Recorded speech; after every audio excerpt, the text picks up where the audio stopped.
मृत्युंजय ठाकुरे हर हर महादेव शिव शंभो धवलेश्वराय बालालिंगाय नमो नमः।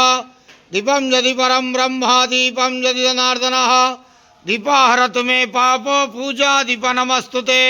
धवलेश्वराय बालालिंगाय नमो नमः। संसार सुखी रखंतु।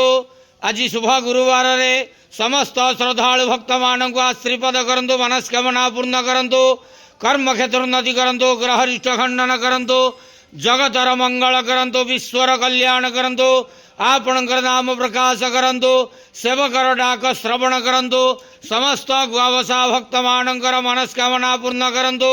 जो जो भक्त माने आपण पाखरे मानसिक रखिछंती तांका मानसिक पूर्ण करंतु। प्रभु धवलेश्वराय बालालिंगाय नमो नमः। संसार सुखी रखंतु आनंदे गवार। हरि बोलो।